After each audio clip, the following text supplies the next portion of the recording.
Long ago, when the world was bright and full of stories, an evil wizard gained the power to touch the face of God. Narrativa, goddess of stories and weaver of our world, banished him to the void, but not before he stole a piece of her divine essence. With this newfound power, the wizard lay a dread curse upon all the world, the Glyph Purge, which struck from the minds of all mortals the knowledge of how to read and write. Now, all that stand between the Isle of Meotia and an age of endless ignorance are the bards, who tell stories of distant lands, exotic creatures, and brave heroes. This is one such tale. Hello and welcome to Challenge Rating 0, the latest and greatest Dungeons & Dragons podcast to hit the internet airwaves. I am Sam, your Dungeon Master, and I am joined as always by my longtime friends and adventuring companions. Hello, I'm Brian, and I play Hektor the Gatekeeper. Hi, I'm Beth, and I play Really Longshadow. Hey there, I'm Alex, and I play Ruger Firehide. And last but not least, we have the man who calls himself Michael, but who we call Parker, Michael Parker playing the Druid Zurabak. Say hi, Parker. Hi, Parker. Fantastic. Surely we're not the latest anymore. You say that like every time, dude. I mean, we're not... Technically, we're not as late as we were with our release dates because we're being good boys and girls and actually getting this shit out on time. That kind of latest. I see. That makes more sense. Yeah. I mean, you know, as far as I'm concerned, as long as we're recording this, we're going to be the latest and greatest Dungeons & Dragons podcast. That's our flex, and I'm sticking to it. Whether or not it's factually accurate, this is a fantasy game. Fuck it. Lean you know, it into doesn't matter. Own it. Yeah. Time is an illusion, and... Parker. Yeah. Yes, and. We have returned once more for a tale of epic fantasy. We have finally made it to the great city of Everspring. Before we get started on this particular episode, we wanted to point out a segment of the show that, frankly, we're just not sure everyone is aware of. So at the end of every single episode of Challenge Rating 0, we do a segment called As the Dice Turns. If you are familiar with this, you can totally ignore what we're about to say next. But if you are unaware of that, if you hang around at the end of every single episode of our program, we do a lovely little segment called As the Dice Turns. It's a nice little storytelling and role-playing exercise that we've been doing as a table, irrespective of any podcast, for years. And we find it's a good tool to sort of explore the inner workings of any characters that you folks are making out there. It's just a fun thing to do, and something I highly recommend all of you listening steal for your own tables. But we basically ask each of our player characters a question that they answer in character. Sometimes it's something light, like, what was your first kiss, or, what's the drunkest you've ever been? And sometimes it's pretty hardcore, like, do you feel like a failure? Or, what are you afraid of? Stuff like that. What's your biggest fear? We are always looking for more questions. So any listeners out there, if you would like to pose a question to our player characters, you can email us at challengerating0, that's challengerating, Z-E-R, the letter O, at gmail.com. You can hit us up on Twitter, at challenge_ZER, the letter O. And yeah, just hit us up with questions. If you send us a question and we like it, we will read it on the show, and you can basically grill our protagonists or any NPCs you want to ask questions to. And it's a great way to, interact with us here at Flying Dwarf Productions. I mean, even if it's bad, he'll still probably read it. Yeah, I mean, if it's bad, we'll probably read it too. We'll be so excited that you sent it in that we will absolutely read it. Let's not lie. That's a good point. Yeah, I don't know why I'm flexing. Please send in questions, please. We will give you so much praise. Engage. It can be the shittiest question. Like, oh my god, someone heard us love you and sent in a question? We love you so much. Please engage with the show, please. Is someone listening out there in the void? We just want to throw that out there. Oh, don't bring up the void. Don't bring the void into this. Oh, gosh. Yeah, so, now that all that's done, when last we left our heroes? That's me. They just pay me to be here, so. Sorry, I had to pull up the doc. Technically, you pay us, I so- think. By the way, we have a Patreon, patreon.com/challenge rating 0 if you want to. Alex is our only That is not patron. true. That is not true. My wife is Alex also a and his patron. lovely Okay, wife. Alex and his wife, Separate his lovely accounts. wife, They are exist only from patrons. before we were married, so it's 2 patrons. Sam, that document's very bright. Yes, it is. It is illuminating my beautiful See, face this is as why we speak. we should stream, because all of our listeners are missing out on this glorious content. Just look at them. I don't want to break the internet with our radiant faces. Is Sam the glorious so- content? Is that what you're implying there? Are you looking at him right now? Because I'm looking at the glow of his glasses. I literally, well, yeah, Parker, you're just in the void that we're not supposed to talk about. But, I mean, yeah, Sam, at one point you were just basking in complete light. It was amazing. The shine of my glasses is so bright I look like a nerdy anime protagonist. Anyway, when last we left our heroes. Yeah, I was getting Kevin from Sin City vibes. Oh, Oh, wow, God. So Yep. anyways, we're not doing this episode. Today we're playing Interrupt the DM. This is a fun new game. I'm glad you guys are, spry enough to just trample all New. over my goddamn narration. This is good New, stuff. he says. At least it feels a little bit more organic, like how we actually play, which typically just devolves into conversations about books and video games and whatever the fuck else we're doing. And occasionally dice are rolled. Yeah, like we're real people with And personalities. mostly interrupting the Yeah, DM. it'd be fun. So unless we left our heroes. Hector, I can bite back like a conversation starter about Final Fantasy, so please start moving. Oh yeah, God, We're for the gonna love devolve. of God, please start. Please start.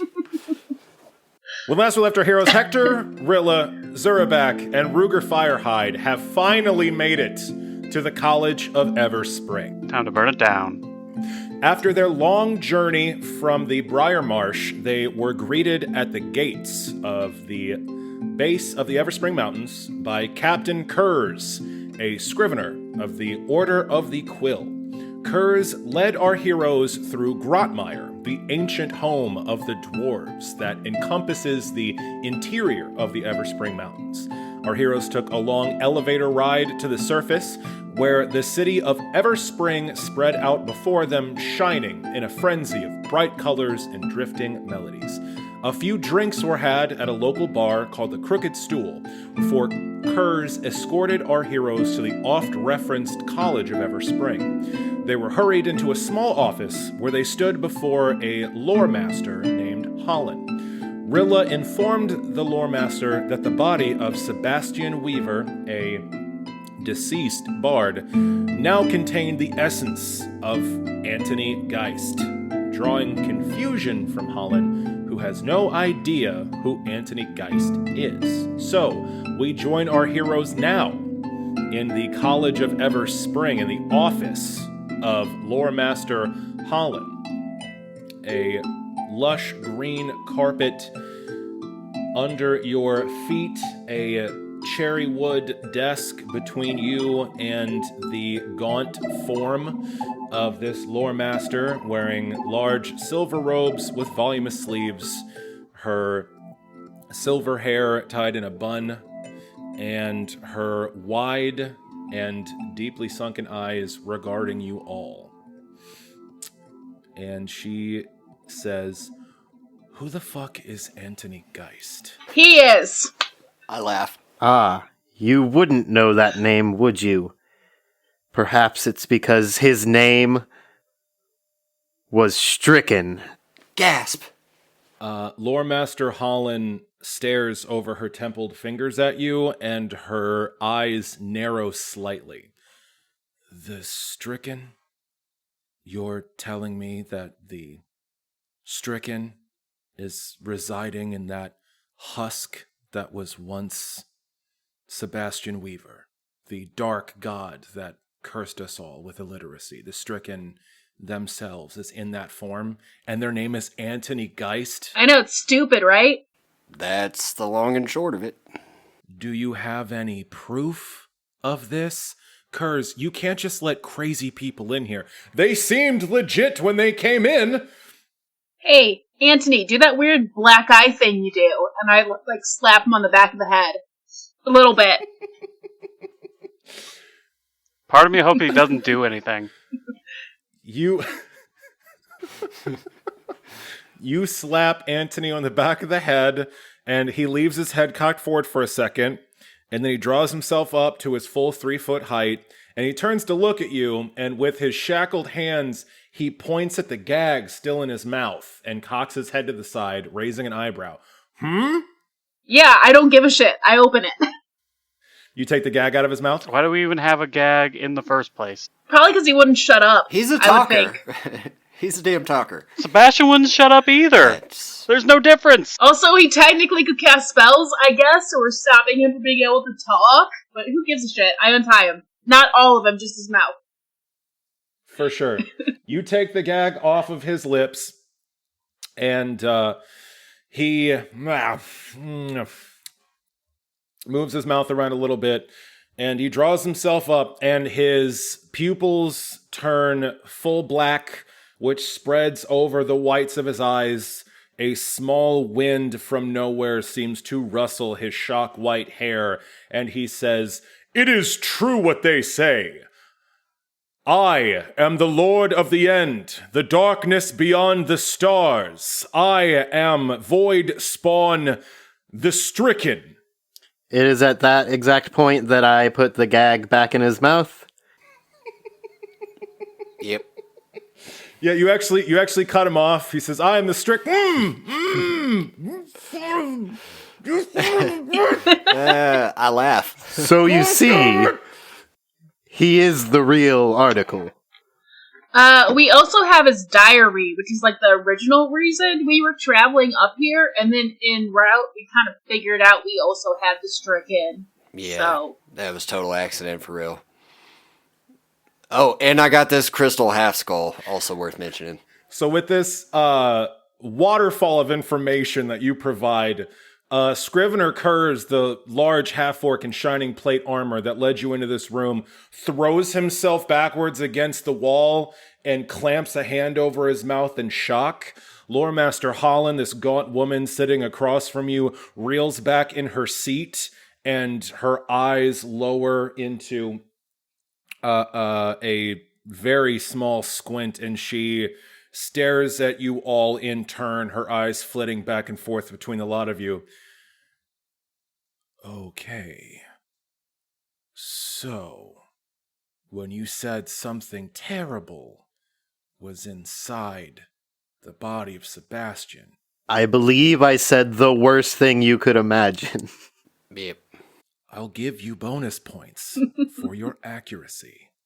That's pretty fucking bad. Who else knows about this? That you have the Stricken in chains?" Hey, quick question.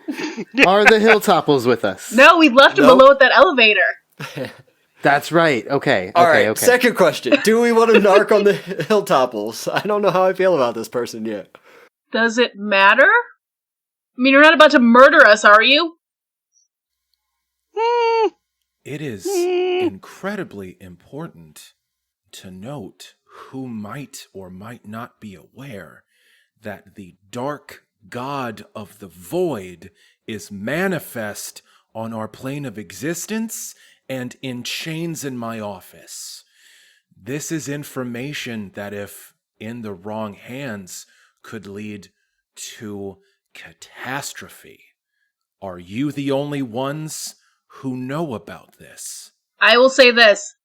The Cult of the Stricken does not know about this. I can say that for sure. Oh, that's definitely true. For sure.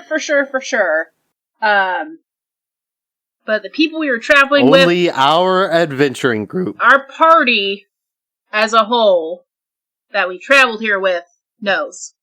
Right? At least some of them. Loremaster Hollan looks over at Kurz, says, "The party they traveled with?" Kurz slowly peels himself off the paneled wall of the Loremaster's office and takes his hand from his mouth and says, "They, were traveling with a bunch of merchants. They're They're down in Grotmire at the trader's post towards the gate. We'll have to ensure that their lips aren't loose. This is quite the revelation you've brought to my doorstep. I will thank you for understanding how important it is that you brought this to the lore masters. And I'll also ask, what the fuck else were you talking about? A diary and a skull? What do you have? I'm getting real squinty-eyed at this person. I'm just looking like, I'm a little concerned she's gonna kill us all, for sure. I'm Because that's the easiest way for us to not spread this message. I'm very uncomfortable with the whole, like, we need to... The whole hill topples thing. I'm just very concerned there. I'm getting a little bit of an ick vibe. So can I roll a sense motive? Can I just roll those dice? Absolutely. Yeah, me too. Yeah. Let's be real. Zurabak just assumes everyone he meets is trying to kill him. Oh, for sure. I mean, that's the safest bet, statistically. But that's because you assume you're going to kill everyone you meet, Zurabak. Yeah, same. It's dog eat dog, baby. Snake eat snake. I rolled an 18 on my sense motive. This is a 21. Okay, wow. Ruger and Rilla, you both stare daggers at Loremaster Hollan as she adjusts herself in her seat. And to your credit, under both of your withering stares, she actually seems to be a little uncomfortable. A couple beads of sweat show up on her forehead, but she seems absolutely fucking terrified. She doesn't seem predatory. There doesn't seem to be any like grift in what she's telling you. She just seems to be fucking terrified and like trying to figure out what to do with this information. Okay. All right. I got a little bit of like a power vibe there for a second, where she was silencing people and was What, because she's a gaunt woman speaking to you over templed fingers? That doesn't mean she's no, behind a specifically desk. because she wanted to know who knew, specifically that, and had to, make sure their tongues wouldn't run, or whatever you phrased it as. Yeah, and wanted If to she's like not thank gonna- us for giving her this gift, and I'm like, what are you about to use this gift for? Like, I don't know how I feel about this. You can tell this woman, Loremaster Hollan, is like barely keeping her shit together with the information you just gave her. Okay. Okay, so I say it's story time, and I recount my portion of what we know, because I don't know about that Ruger's got his own story. But I want to, recount the basics of being recruited by Sebastian, finding the diary, deciding to bring it here at Sebastian's request, quote-unquote Sebastian, and then Gotcha. the big reveal that happened in the desert, and our escape. So I want to recount all of that shit. And I want to know how well I do at that. Could I... I'm trying to impress this bard woman with my storytelling abilities. So how would I... Roll a perform check. Cool. I have no points, Matt. I got a 17. Damn. That is... Bold. Rilla, you pull upon some of, quote-unquote, Sebastian's old tricks of storytelling. You use a little bit of prestidigitation to sort of animate certain key bits of this tale, and you recount for Loremaster Hollan the entire story of your recruitment and your journey from the Briar Marsh, where you found the grimoire, all the way to getting to Everspring, and she is wrapped, and the rest of your party, except I assume Zurabak, are it's a fucking banger of a story. You all come off as the heroes you are, all of the adversities, all of the crazy stuff, particularly the part where let's see, the avalanche in the gate, she's totally hooked by that, and the reveal, and the Badlands, and Inga's death, she seems, Loremaster Hollan seems a little moved by your tale. You tell an excellent story. The entire time, Antony looks at you through Sebastian's eyes and just nods approvingly the entire time you're telling the story. Ruger, for your part, do you tell the tale of where and how you came upon the piece of the cipher golem you found? My immediate instinct is yes, but then I got to think about Tess and that whole family, and I don't know if I want to narc on Tess about her knowledge. But yeah, I mean, if you're telling me that this person seems genuine, then yes, I am going to recant the tale of recovering the cipher golem half skull from the desert and all that entailed, and how I joined the party. Gotcha. So you give your story of how you recovered this ancient piece of old world technology. Do you produce the Stricken's grimoire and the cipher golem skull? Yes, for me and the skull, if I have it. I don't know if I actually have possession of it, but I feel like I do. Yeah, you have it. Yeah. I reveal it, but I retain possession.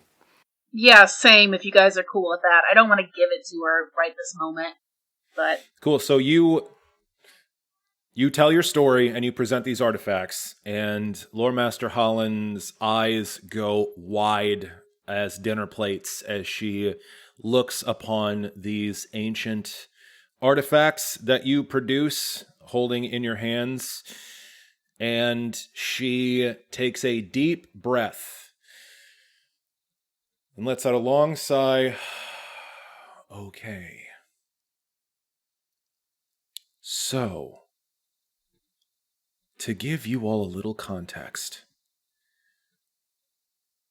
you have walked into the center of knowledge and art and civilization, the last bastion of hope in this world without the written word, and you have not only brought the stricken in chains, you have also brought the Stricken's grimoire, a tool that may allow us to decipher the enormous hoard of writings we've been able to salvage from the islands, and you have revealed the Stricken's name.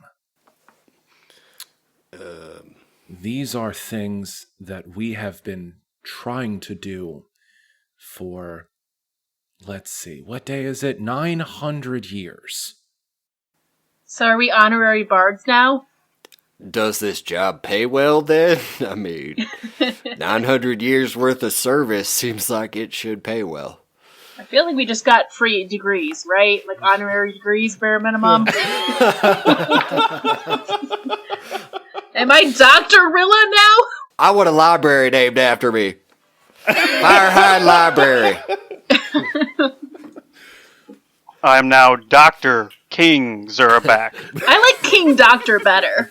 King Dr. Zurabak.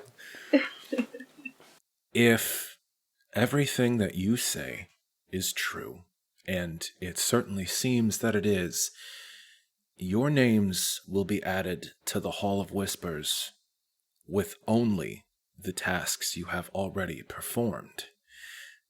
Tell me, you have brought these things here. The knowledge that you have provided me will be shared with the other lore masters, and we can utilize our very significant resources to assist in trying to understand the Stricken's grimoire, break down the architecture of the glyph purge, and how he managed to break through into the divine realm.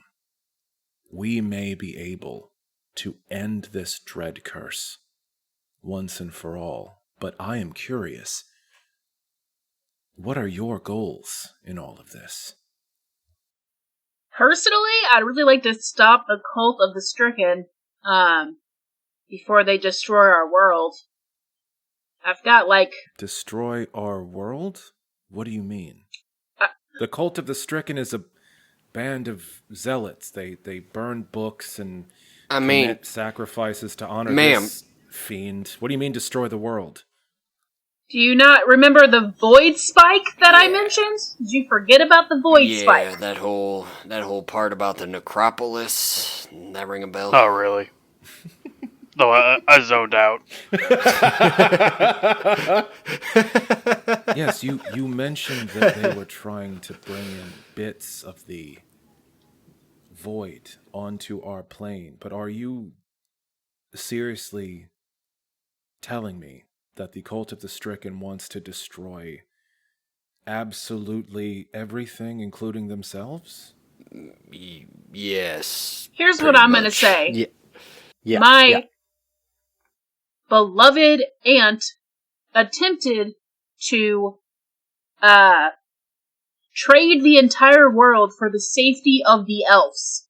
So, if my nearly 1,000-year-old relative was that convinced, a great wizard, yeah, I think there's some serious danger. I mean, the Badlands are eating the Springvale Forest. That's not a good sign. Mm-mm. They're burning villages to the ground. Fucking Knights of the Pyre. Chaos is happening, and it is likely to get worse. And I do think that... Well, I was going to say my loved ones. I guess I do have two. I think they're in danger. Yeah, so my goal would be definitely to eliminate the danger that is the Cult of the Stricken. I think we're all in danger if the Badlands are spreading, and Mm-hmm. I mean, there's undead walking out there. And then I say, shit, even this one, and I slap Sebastian, quote Not unquote. Sebastian. Yeah, Not definitely air Sebastian. quotes. Even this one's ashamed of what they're doing and trying to repent a little bit.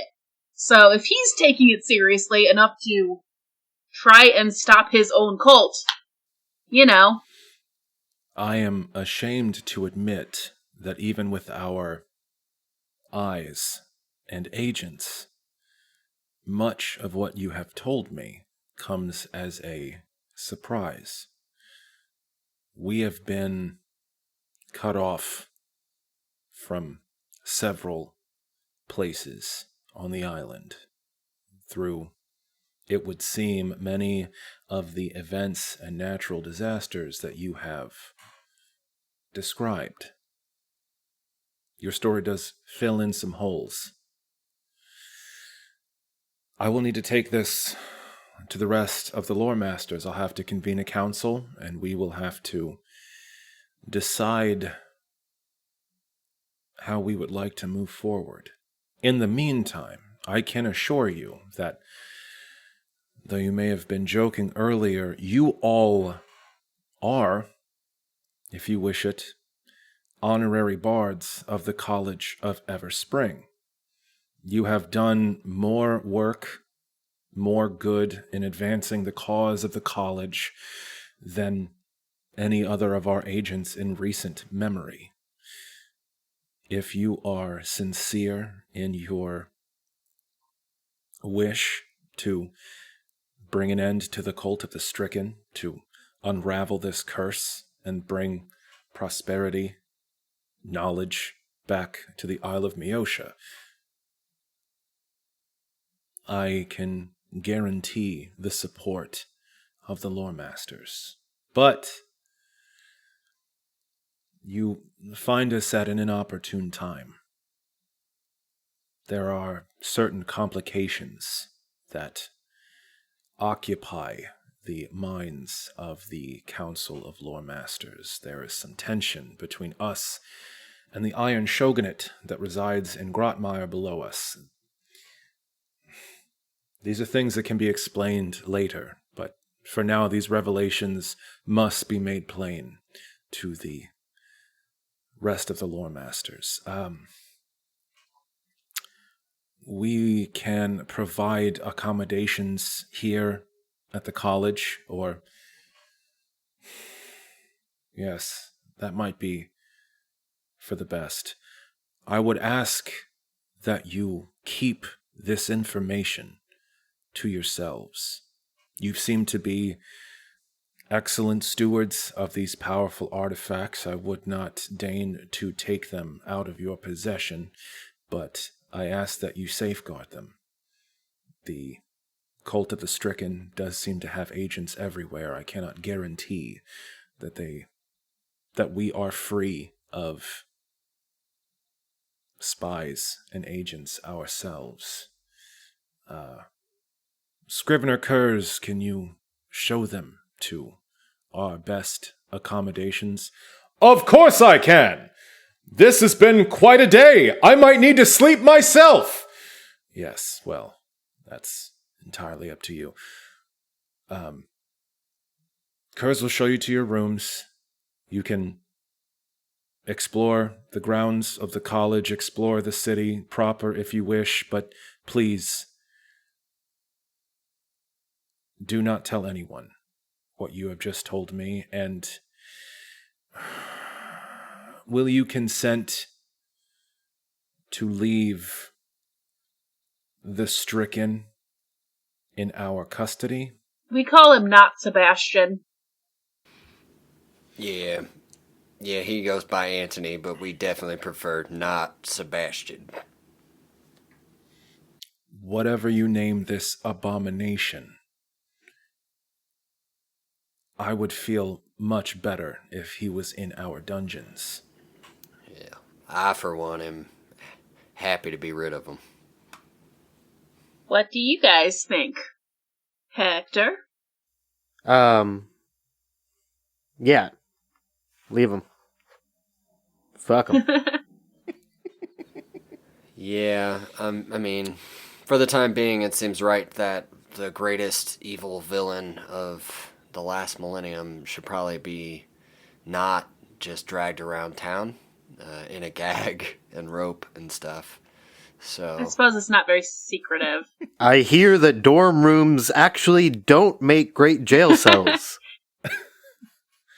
You are correct in that. Loremaster Hollan picks up a small bell on the corner of her desk and rings it. The door behind you opens very quickly, almost as if there were guards standing there the entire time. And two more paladins in very shiny, full plate armor, with full helms covering their faces, walk into the room. Hollan says, "We have a special guest for the dungeons. Make sure that the gag remains and that they are secured within our most impenetrable cell. Full guard. No bathroom breaks. No food unless I say otherwise." No naps. The paladins clap their fists over their chest and they pick up the stricken Anthony Geist. They pick him up off of his feet and an arm under each shoulder, and they walk out of the room. Anthony looks at all of you in turn as he is dragged out of the chamber, and you can tell even through the gag, he grins wryly at all of you and winks before he's taken I wave. I super wave. I hit him with the old hat nod. Zurabak not even paying attention. I give him the old tip of the hat, as it were. There you go. So, as Anthony Geist, the stricken, is taken out of the room, Loremaster Hollan says, "So, Kurz will take you to our finest accommodations. I will call a council of the Loremasters, and we will see what we shall do.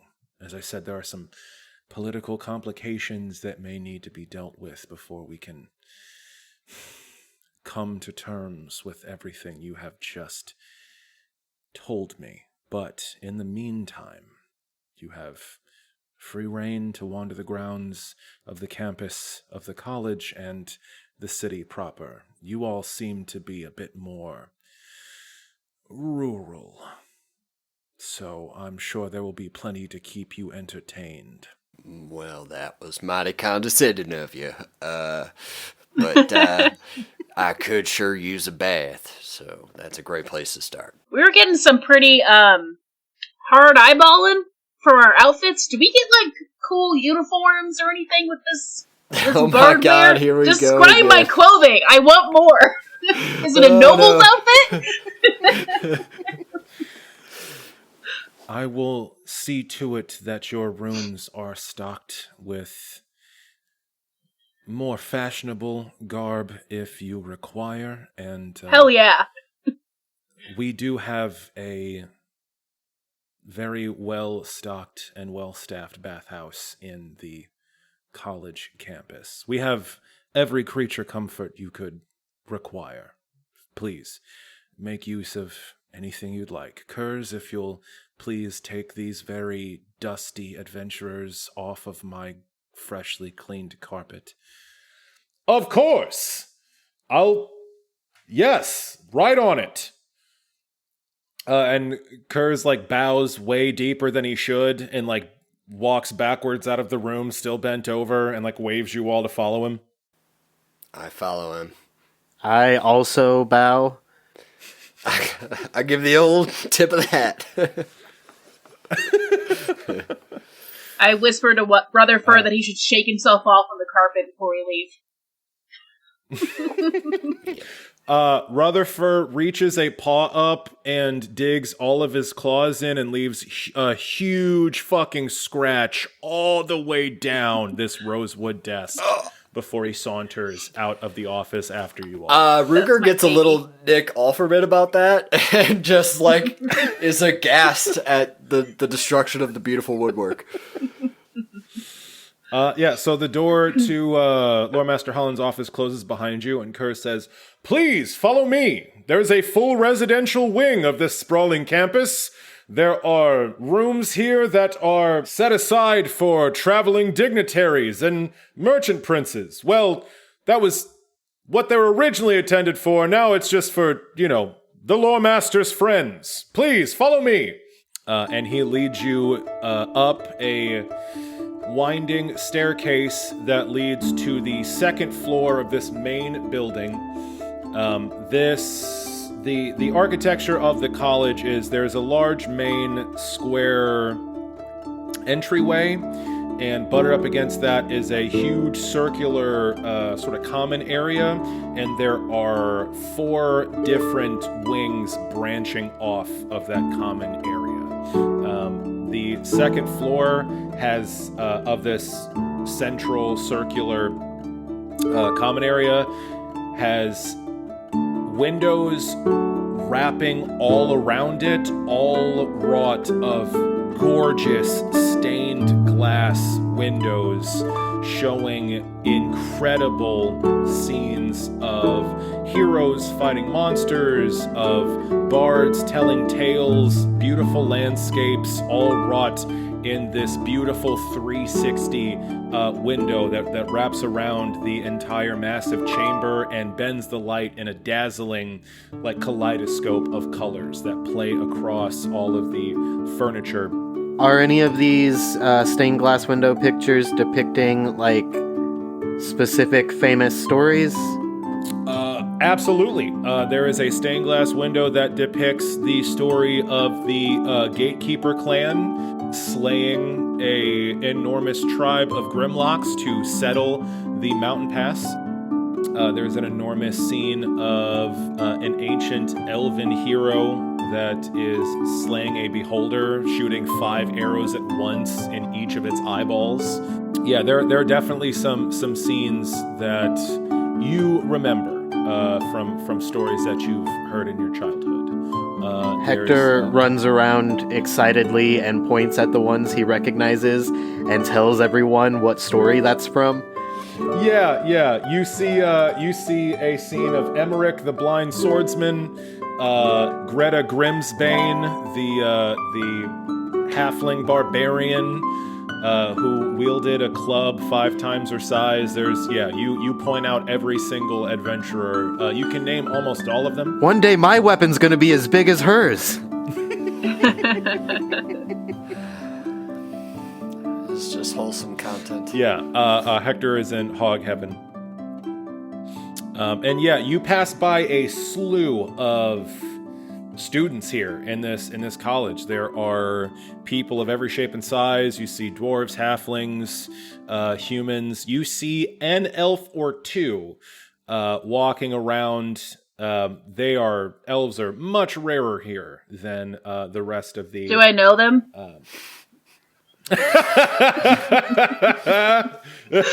Otherwise, where do these mystery elves come from, Dungeon Master?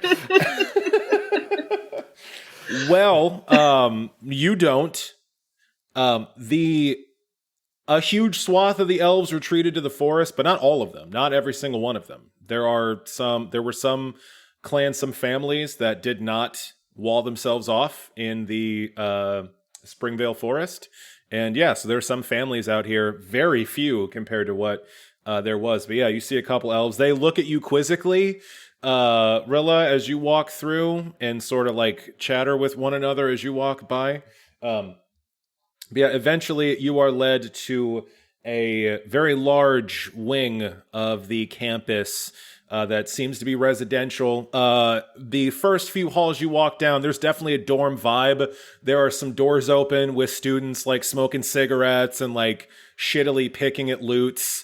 There's some people like running back and forth, throwing out some cantrips at each other, and one or two people drinking heavily. There's a shirtless guy, like picking at a harp, with like three ladies around him, like swooning.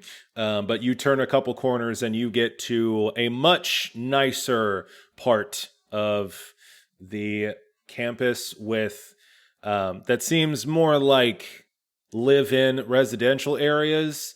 It is a broad hall with enormous wooden doors lining either side, and Kurz pulls out a key ring and gives each of you a key and says, "These rooms are currently not being used by anyone. You are more than welcome to pick whichever one you want.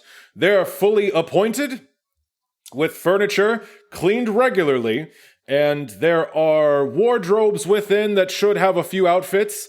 If you need anything, there are bells inside that will summon unseen servants to see to your any need. You are guests of privilege and honorary bards of the College of Everspring." Yeah, thanks, Kurz. As always, buddy. "You're very welcome, Firehide. I will now take my leave and try to process everything I've just heard you all say for the past 10 minutes, and hopefully that goes well." Oh, Kurz. I mean, we're still processing it, so Yeah. good luck. Just breathe, buddy. In through the nose, out through the mouth. Compartmentalize it. Maybe take it in bite-sized chunks, perhaps. And Kurz bows deeply and walks backwards down the hall, still bowing, until he turns a corner out of sight. And you are left with this long hall. There's 10 doors, 5 on each side of this hall. These doors are all carved with beautiful depictions of heroes and monsters from well-known tales. One is carved with a scene of a shipwreck and mermaids coming to save the drowning sailors. One is carved in the shape of a priest wielding a glowing mace that is shooting out rays of light, destroying a horde of skeletons surrounding them. One is in the shape of a halfling with a sling stone slaying a cyclops. There is one that depicts a cavalry charge against a horde of demons, bright banners trailing from the knights riding the horses. There is another one that depicts a druid's grove. There's some standing stones amongst some tall trees and a circle of druids that seem to be performing a ritual. Need I go on? I would like the room with the halfling and the giant. That's my favorite story. Fantastic. Give me. I take. That's the tale of... I kind of like the mermaids. That's the tale of Alona Tallgrass, who slayed the Cyclops Krex with only her sling. And you need to write that name down because I'm not going to fucking remember it. And now it's incredibly crucial to our future plot. So It's fucking paramount. I like the mermaids. Because you're going to end up being descended from her somehow, right? As the Dungeon Master. We could get Page Master on this shit at some point. You don't know. I might put you in a goddamn story. Who's to fucking say? Spoilers. Sorry, listeners. See, I assumed that the story was false and that the true story was that Alona Tallgrass and the Cyclops ended up together, and that's what I'm descended from. Hektor, did you just invent slash fiction? Because that's crazy what you just said. That is crazy. Don't kink shame him. Come on now. My bad. So anyways, back to me being I'm sorry, into Ruger, mermaids. Is that just because it's So, Ruger, you're picking the mermaid room? Definitely. no fire in there?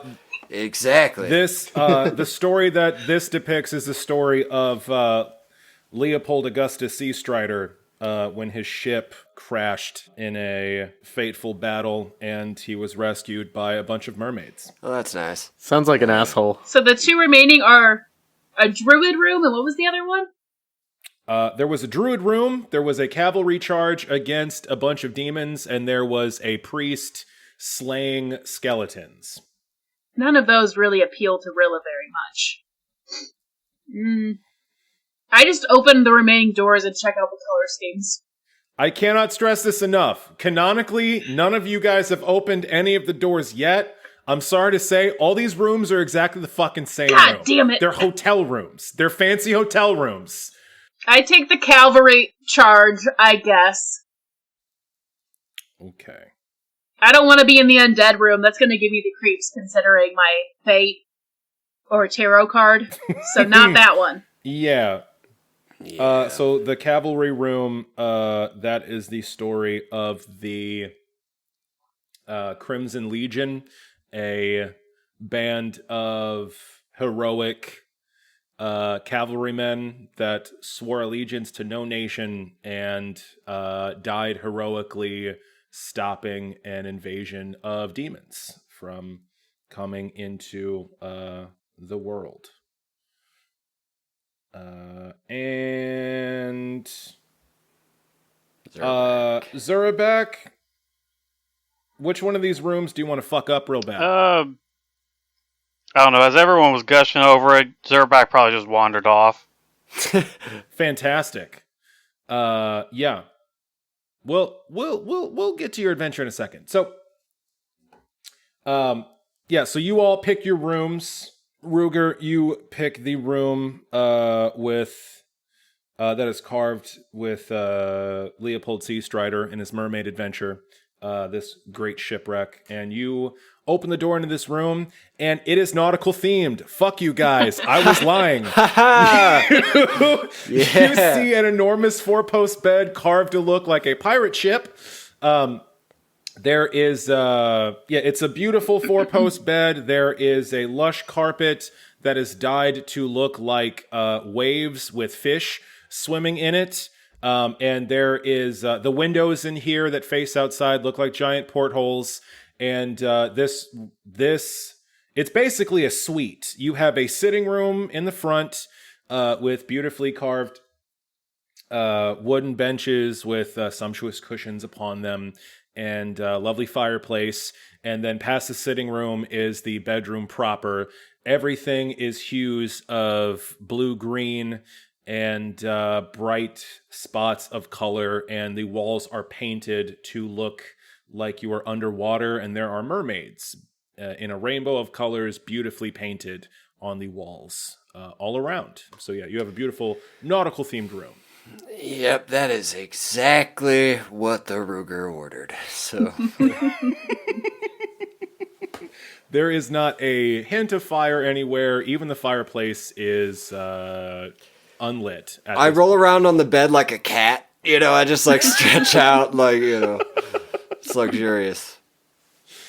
Rilla, you picked the room depicting the Crimson Legion. You open the door, and everything in here is shades of red, Ugh. and everything is crimson and gray. There's iron accents everywhere. It's very comfortable, but it's got like a military vibe to it almost. It's all straight lines, very plain angles. It's sort of like, how would I describe it? Very not Rilla. I know that. I think Rilla steps back like, oh boy, I don't think I want this one. Very masculine vibes in here. Yeah, everything's colored red. There's like red wood paneling on the walls. The carpet is red with like gray accents, and everything's got sort of like leather trim around it. There's another beautiful 4-post bed, but it's got like crimson red sheets, and the walls are painted with galloping horses, with knights with lances. I don't like any of this. Charging all around the room. So that's your room. I backpedal out of there with a big nope. She sleeps in the hallway. I take that Druid Room. That's what I do. All right, you go to the Druid Room. This is... you stare closer at the Druid Room, and the druids in here are actually elves. Of course they are. Yeah, of course they are. And the scene that this door depicts is the ancient tale of the slaying of the Darkheart. This was an ancient evil root system that infested the middle of the Springvale Forest, and an ancient cabal of elven druids long ago came together to banish this horrid dark heart and return life and peace to the forest. You open the door, and it's like your home. Everything is beautiful shades of wood green. There's a 4-post bed. Every post looks like a tree trunk, and the curtain around the bed looks like leaves woven together.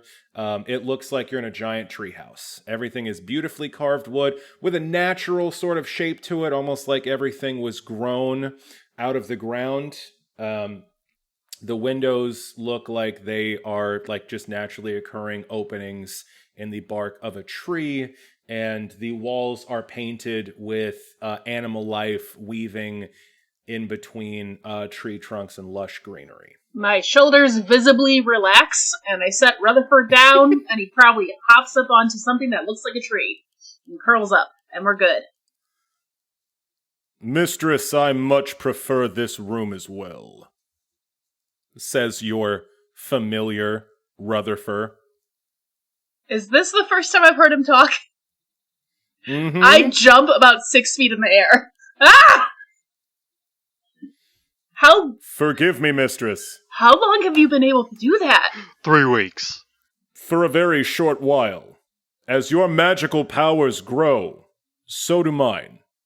The gift of speech is something I've only recently unlocked. Well, this is gonna be interesting. And probably a little bit weird. But it's good. It's lovely to hear your voice, Rutherford. It's lovely to be able to communicate with you. How am I doing as an owner? Am I doing alright? The matching outfits really rock my world. Yes! I'm loving it. I'm gonna rub that in Hektor's face. I was going to pipe in earlier when you made mention of getting some new clothes. I need to be on that train for realsies. Obviously, you need a tiny bard outfit. That's a given. My thoughts exactly. Mm-hmm. You earned it. Also, not to freak you out, but I don't think anyone else is going to be able to understand me. Just you. But you're probably not schizophrenic or anything.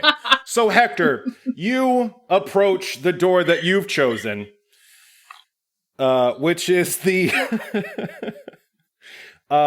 which is a halfling woman slaying a cyclops with only a sling. This is obviously Alona Tallgrass, the ancient halfling hero. And you walk in, and you are basically in like a halfling's home. This room was built for small folk.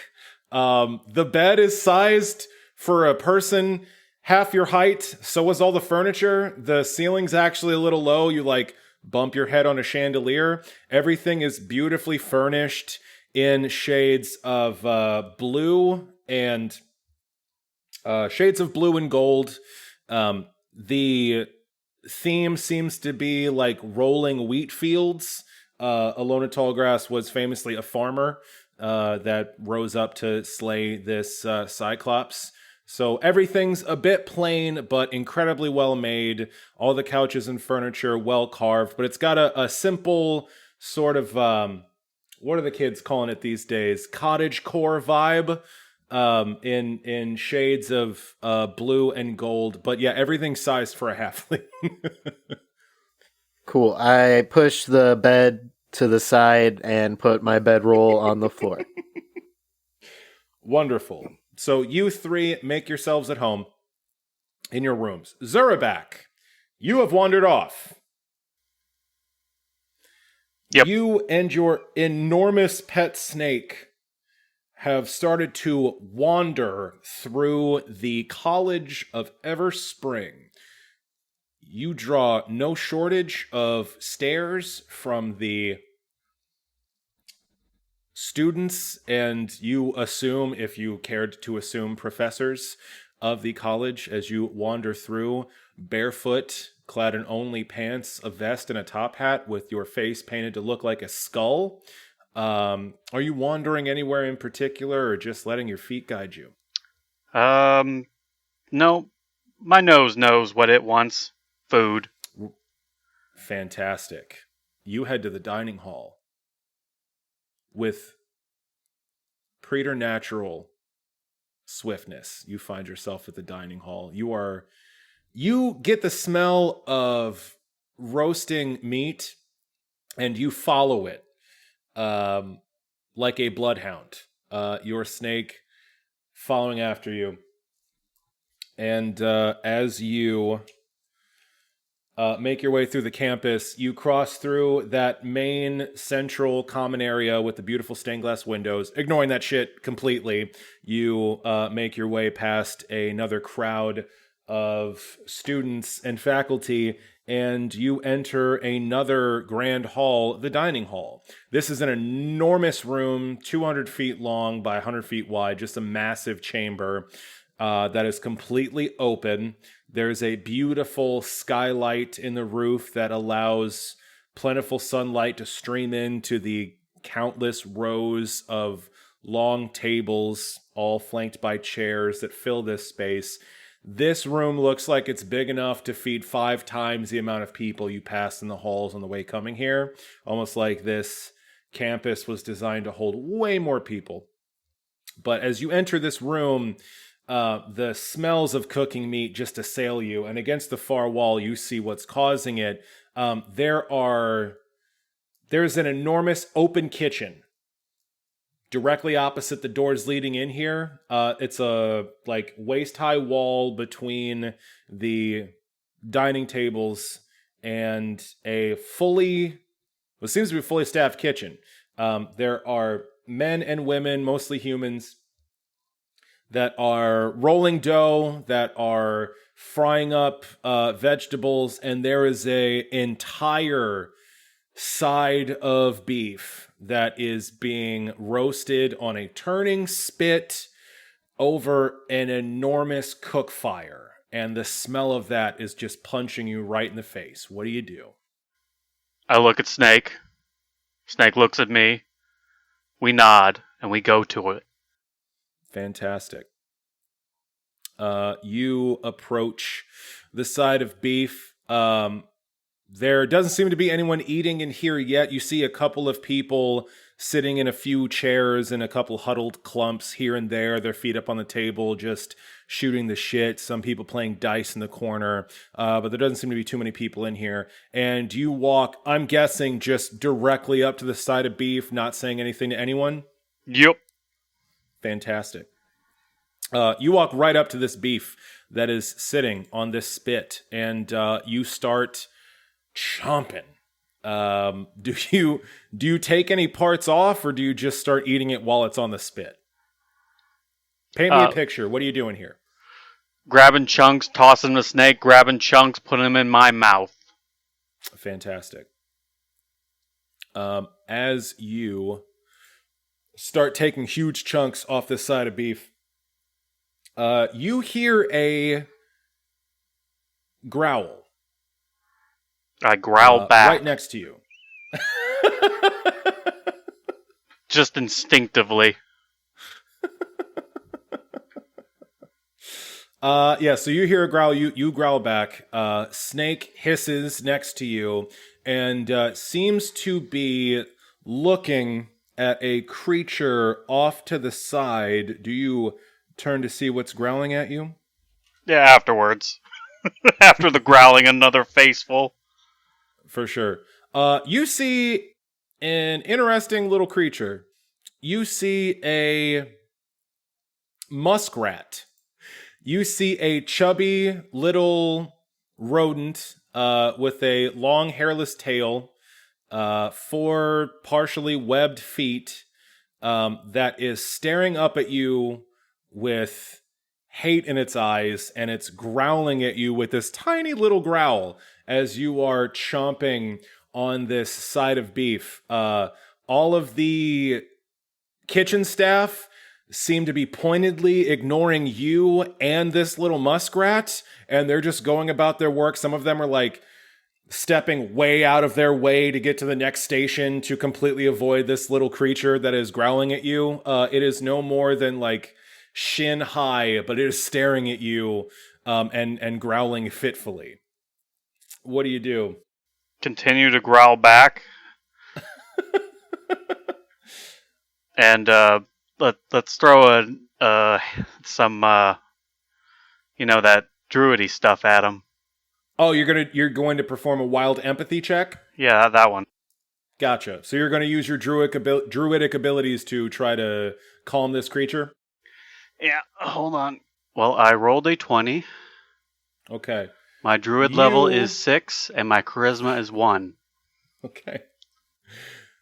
Zurabak, you stare this little rodent in the eyes, and you growl deeply, and you pull upon your druidic abilities to calm this creature, to get on the same plane as it. You pull upon the power of the wilds, you center yourself, and you get a feel for this creature, and the creature does calm down. It stops growling. It cocks its head to the side and looks at you, but you get a weird vibe. I mean, when it stops growling, I feed it. It stops growling and cocks its head to the side. You throw a bit of food at it, but you get a weird vibe from this creature as you're kind of trying to feel it out and calm it down. This creature takes a side of beef, nibbles on it a little bit, and it nods its head approvingly. And then this creature transforms before your eyes. You are looking at, instead of a muskrat, a half-elf. A half-elf man who is completely covered in reeds. So this crazy flowing sort of robe that is completely crafted from woven reeds.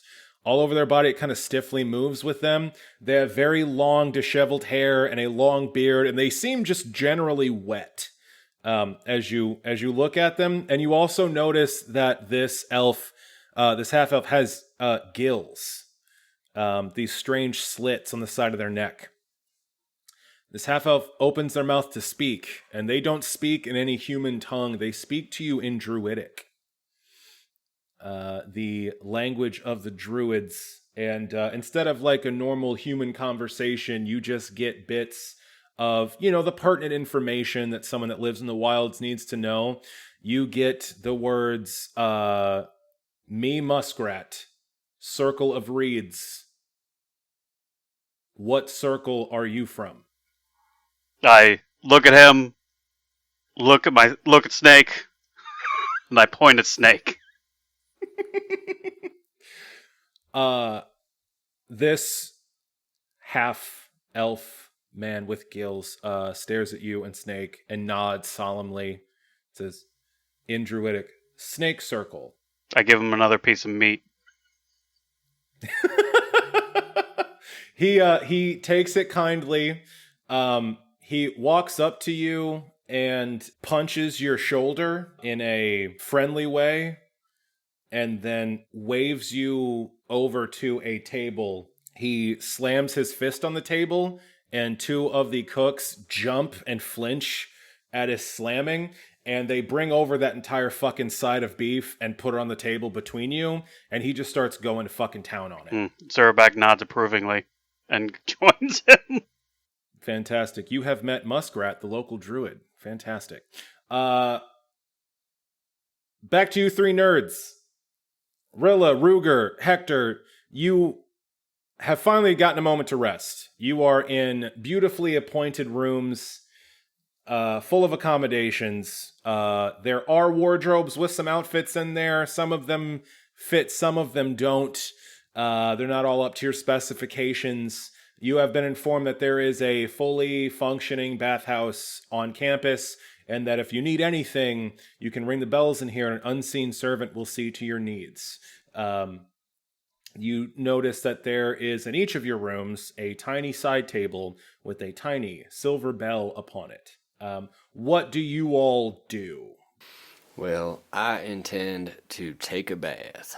I also happen to be a big fan of my duster coat and general outfit that I already wear, but I'd appreciate some cleaning. So I put on what I presume are going to be some bathrobes, and then I ring that damn bell and have me an unseen servant clean my clothing. There is an unbelievably cushy bathrobe and slippers in the armoire that is standing in this room. And as you slip into those, you ring the bell, and your clothes levitate all on their own.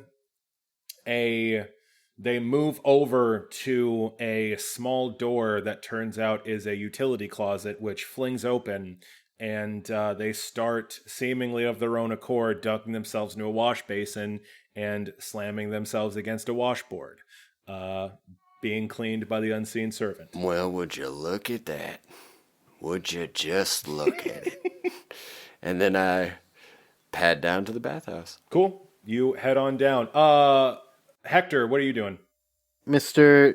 Yes. Dungeon Master, do the clothes in my room fit? Oh, bud, they super don't, bud. They super don't. There is a bathrobe in here, and oh god, it's a tank top.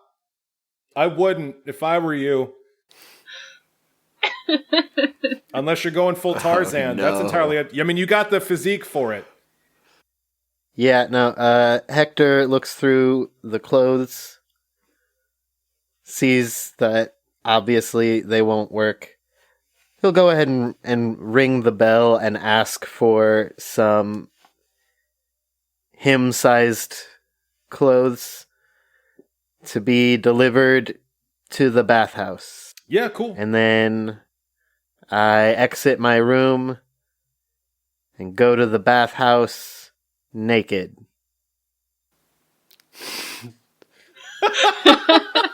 Welcome to college. Do you stride out butt naked? Yes. Fantastic. I'm a mountain barbarian. It's like, hey, do I have a rope? Nope. Okay. I was just about to say, yeah, this is the equivalent of you slip into a mountain spring to get a quick dip. I absolutely.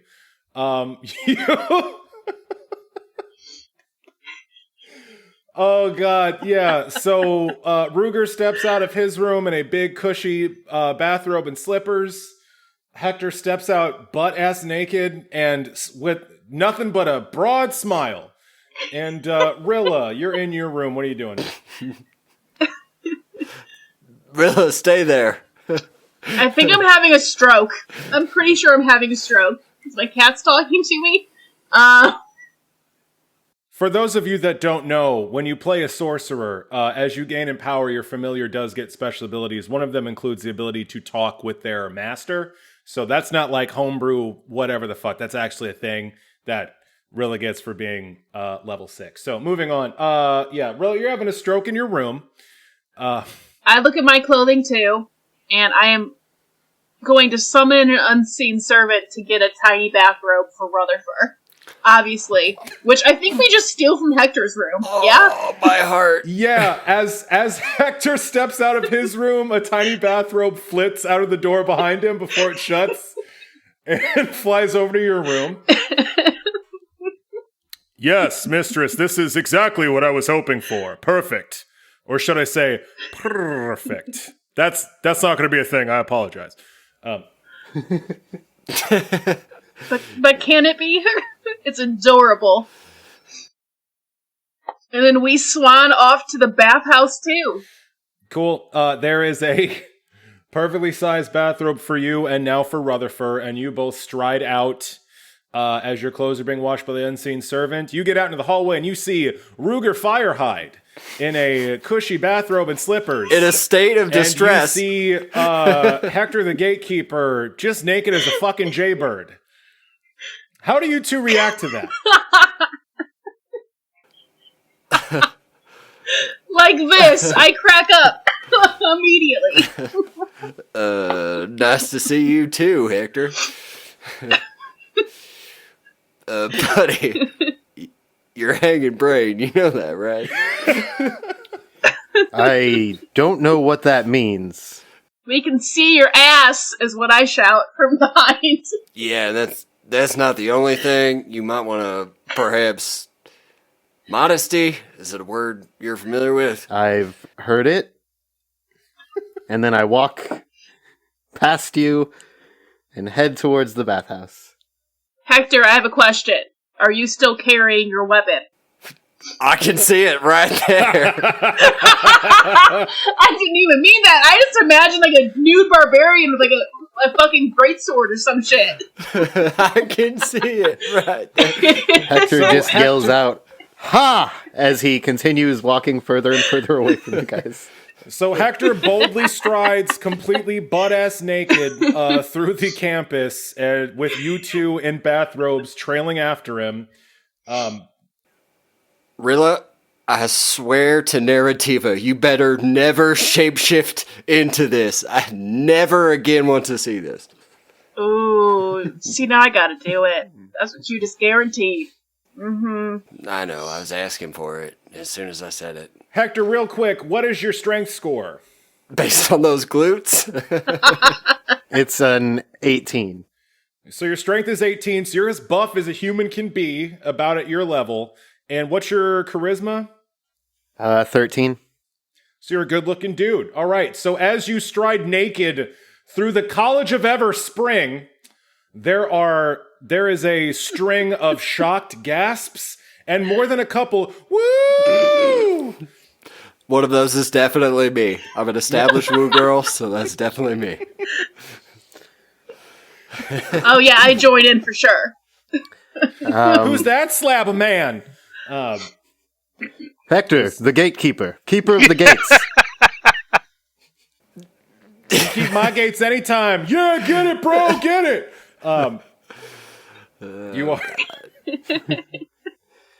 Hektor obliviously says hi to every single person that gives him a look, which is every single person. Yeah, most people blush and run off, but a couple people just long, lurid stares at your muscled frame as you traipse through. You eventually find the bathhouse. You weren't given directions. You don't know where you're going. But after some trial and error, you find it, and Ruger and Rilla follow the woos. Basically, I exited my room, saw the direction that Ruger was kind of pointed, and was like, oh, that's where the bathhouse is. And then I walked until I found it. After some trial and error, you do find the bathhouse in yet another wing of this enormous campus. There's kind of like a sort of like a gym, sort of like an activities center that has its own wing in this large campus. And there's like a training gym there. There's some like dummies to practice dueling. There's like a gymnastics area with a couple pommel horses and some rings and stuff. And past all that is a large bathhouse. There are private stalls for people to bathe individually, and then there's like a large, just general sort of sauna and like hot tub area for people to lounge in. And yeah, you all are able to finally wash off all of the road dust and calm yourselves in the wonderfully warm water, incredibly fragrant soap, some essential oils and bath salts if you're into that stuff. But yeah, you're all able to take lovely, lovely baths and clean yourselves up accordingly. So we'll end there. So Zurabak is in the dining hall with his new druid friend Muskrat, and they are just ripping apart a full side of beef between them. Friend's the wrong word. I'm his king now. Okay. And Rilla, Ruger, and Hektor are luxuriating in these lovely baths, and we will draw the episode to a close there. As you guys relax, get some R&R in the College of Everspring. And that's where we'll end.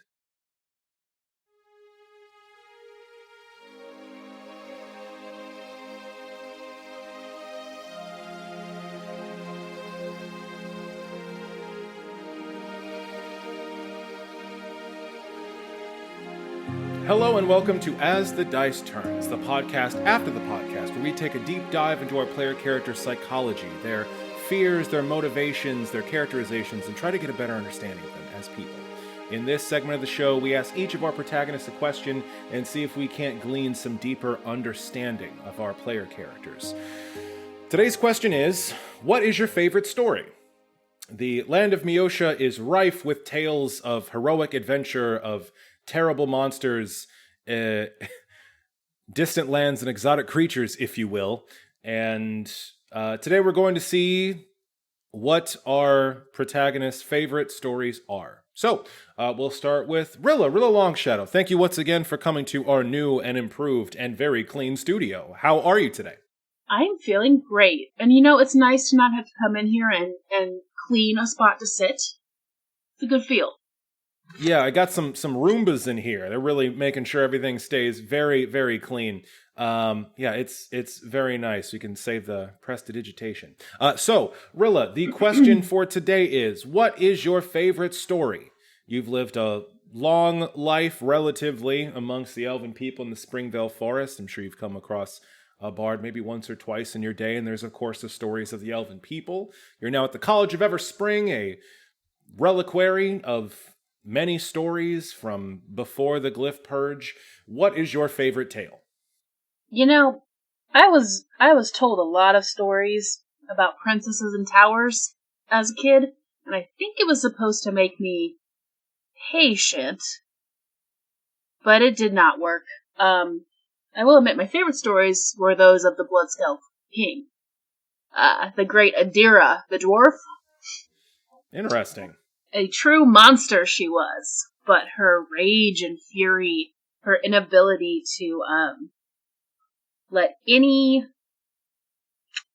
anyone control her was deeply satisfying to me. She wasn't good by any means, but I admired her freedom a lot. So just for clarification for those of our listeners who may not be aware, your favorite story from the land of Meosha is the horrific tale of Adira, the dwarven barbarian, known also as the Bloodskull King, who killed so many people that she eventually became a demon lord in her own right. Is that my understanding? Yes. Yes, indeed. Okay. And I'm aware that this was supposed to be a cautionary tale she rose above her station, as you will, with the wings, and how dwarves shouldn't leave the ground. Yeah, But it's a tale about the dangers of evil turning you into a horrific monster that even your clan rejects. But you appreciate it because of the freedom that Adira pursued her entire life, casting off any yoke of clan or decency or morality and purely going her own way. I think there was, in those stories, a way to at least envision acting out, which I was not able to do. So I was, at least for the time those stories were being told, able to live vicariously through her terrible destruction, but it was her own choice. That wasn't a thing I had. I recognized she was evil. I did not want to be evil, but I admired her independence. That makes a lot of sense. That is still a little troubling, but that makes a lot of sense. So, Real Long Shadow, your favorite tale is the ancient dwarven legend of the Blood Skull King, who became so evil they were banished to become a king of demons, because they at least forged their own path, regardless of anyone's expectations. Everyone loves a good evil character every once in a while, right? Every once in a while, yes. Gotta get some spice to go with that sugar. I totally understand. Well, Rilla, thank you so much for your candor. It's a lovely answer, if a bit terrifying. Those stories used to keep me up at night. But we will see you next time. Thank you very much. Thank you. All right, next up, we've got Ruger Firehide. Mr. Firehide, a pleasure to have you in the studio once again. I'm sure you've noticed everything's freshly dusted, shining clean. Well, it's a pleasure to be here, host, but I reckon I'll tell you, I passed Zurabak killing one of your robots when I was on my way in. He just kept yelling fucking Skynet, whatever that means. But I figured you want to know. I don't know. It was one of those ground robots you have. Oh, the Roombas. Yeah, I guess we'll have to start replacing the... Sharon, we're going to need to order another Roomba. Sharon, yeah, the big one. Can we get some armor plating? Yeah, I'll pay for it. It's fine. And okay, yeah, we'll get some. yeah, maybe tell her no Skynet, whatever. We're going to need some laser cannons for defense, Sharon. Yeah, I'll pay extra. Okay. Anyway, Mr. Firehide, thank you for that warning. The question today is, what is your favorite story? The land of Miosha is rife with stories, and I'm sure a lawman, a wandering constable such as yourself, with a rich history amongst the freeholds and terrible places like the Badlands, I'm sure you've come across many tales. What is your favorite story? Well, sir, I would say my favorite story is more of a genre, and that is the genre of ghost stories.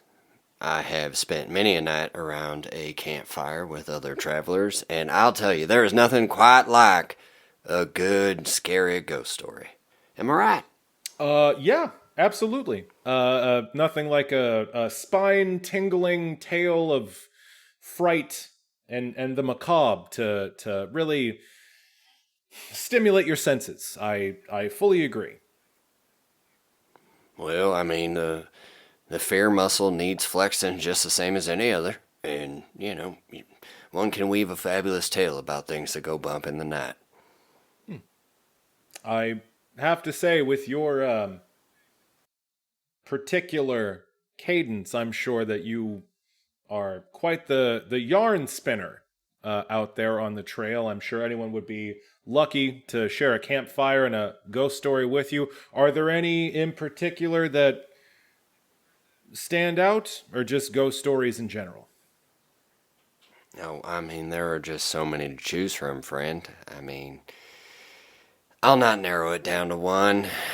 If I start talking, then I'll have to tell the whole damn story, and I know your new sponsors only allow limited time. Yeah, the new sponsors are definitely keeping tabs on that. I appreciate it. Well, thank you very much for your candor. Always appreciated, sir. And yeah, if you come across any good ghost stories out there on the trail, you pass them on along. I'm always looking for a good fright. Absolutely. Hey, did I ever tell you about the time that the host got lost in a swamp? That's not funny. That's not a good. I don't like that one. I don't like that one. We're gonna get the next person. Hektor, See you later, host. Hektor, please. Hektor the gatekeeper, keeper of the gates. How are you, sir? I am doing wonderful, and might I say, so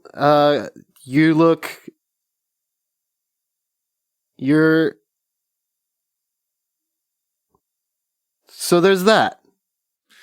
I thank you for that compliment. I guess. Sorry, a little taken aback there. You can usually scrounge up something. Well, let's just get to the question. You didn't hear it? I said that you look. So there's that. Ah, there it is. Okay, sorry, I didn't hear you the first time. That is so sweet of you.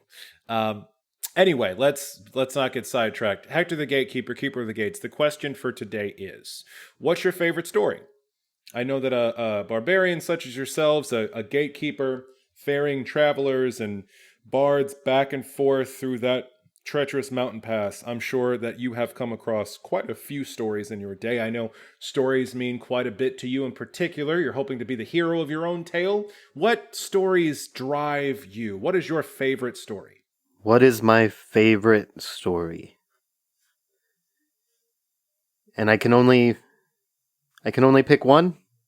I pick one story? Well, I mean, if you want to be like Ruger, you could pick a whole genre, but that's only if you want to be like Ruger. I mean, I don't. But I have to decide which one is my favorite, and then I can't go back, and then that one's my favorite forever? What is your favorite story right now?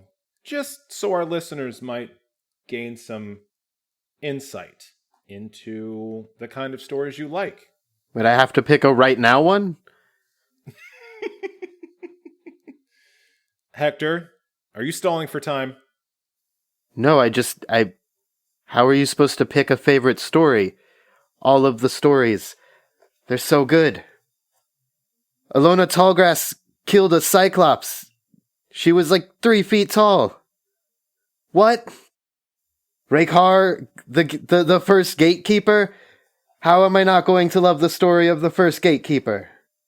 The Badger of Harmony himself? Benicio Conchentos? Ah, the famous bard that summoned badgers everywhere he went. Truly an inspiration. Or the other one, the other bard, Otto Helder, the leader of the Oathbreakers. It sounds worse than it is. Yeah, well, all heroes in their own right, all people that overcame challenges and fought the good fight, as it were. Those are definitely excellent stories and certainly ones to take some important lessons from.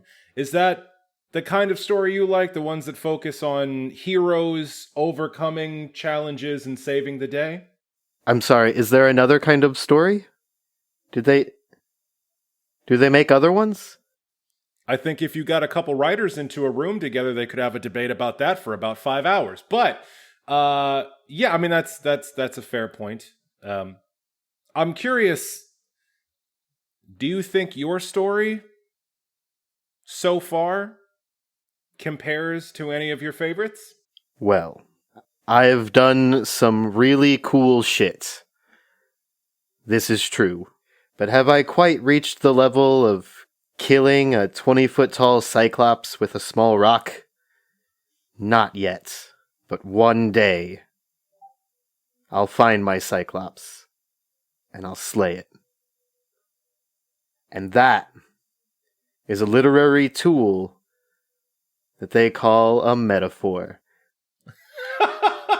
Well done, Hektor. Well done. I appreciate your candor as always. Those are great stories, great heroes to idolize, and I'm sure that By the end of your tale, you'll be right amongst the rest of them. One can only hope. And finally, we have... Zurabak, are you eating my Roomba? That's not edible, Zurabak. You're going to tear up your insides. He started it. Zurabak, you have to get those servos out of your mouth. They're going to cut your gums. This is what victory tastes like. Okay. All right. Well, it's entirely up to you. I'm just looking out for your tusks there, buddy. That's fine. In any event, welcome back to the studio. If you can try to gasp out an answer between bites of Roomba, the question is, what's your favorite story? What? Your favorite... What kind of weak question is that? The kind of weak question that your old friend the host is known for. Who? Me, the ones I'm known, because you always call my questions weak. Look, Zurabak, you don't often like my questions, and that's fine. I'm sure this whole construct is not exactly your forte, but I was just curious, and I'm sure listeners are curious too. Are there any stories you've heard out there living alone in the swamps, surrounded by animals that don't... Oh, this is a terrible question for you, isn't it? Oh my. Yeah. Just a bit. Okay.